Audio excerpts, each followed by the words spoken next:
Hi hello welcome to my channel. അപ്പോൾ ഞാൻ ഇന്ന് ഉണ്ടാക്കാൻ പോകുന്നത് ബനാന സ്വീറ്റ് കട്ട്ലേറ്റ് ആണ്. അപ്പോൾ നമുക്കത് കാണാം.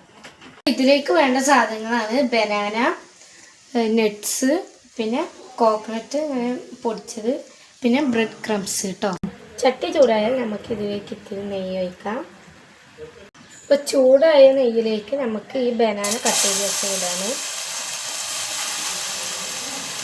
ഈ ഒരു പരിവായ നമുക്ക് അതിലേക്ക് നമ്മൾ അരച്ച് വെച്ച തേങ്ങയും നട്ട്സും ഇടാം.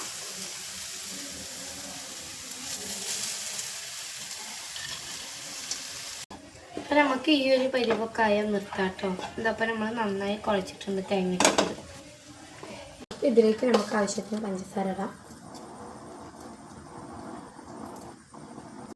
അപ്പം നമ്മൾ ഇത് നിർത്തുകയാണ്. ഈ ഒരു പരിവൊക്കെ ആയിട്ടാണ് നമ്മൾ നല്ല കുഴച്ചിട്ടുണ്ട്. അപ്പം നമുക്കിത് നിർത്തിയിട്ട് ഇറക്കി വെക്കാം. അപ്പം നമ്മൾ ഇങ്ങനെ ചൂടറിയതിന് ശേഷം ഉരുട്ടി ഇങ്ങനെ കട്ട്ലേറ്റ് പരിവാക്കിയിട്ടുണ്ട്. എന്നിട്ട് നമുക്ക് ബ്രെഡ് വെക്കാം. അപ്പോൾ ചൂടായ ചട്ടിയിലേക്ക് നമുക്ക് ഇത്തിരി ഓയിൽ വെക്കാം. നമ്മൾ ഷാലോ ഫ്രൈ ആണ് കേട്ടോ ചെയ്യുന്നത്.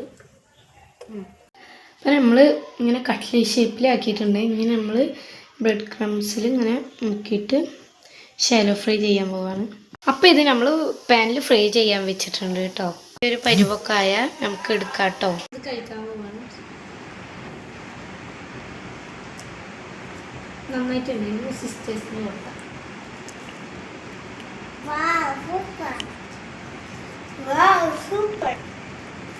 ട്രൈ ചെയ്യണം കേട്ടോ. നന്നായിട്ടുണ്ട്. എന്നെ പോലത്തെ കുട്ടികൾക്കൊക്കെ ഉണ്ടാക്കി കൊടുത്താൽ വേഗം ഉണ്ടാക്കിയും തീരും. അപ്പോൾ നല്ലൊരു സ്നാക്കാണിത്. അപ്പോൾ ഇഷ്ടപ്പെട്ട ലൈക്ക് ചെയ്യാനും സബ്സ്ക്രൈബ് ചെയ്യാൻ മറക്കല്ലേ.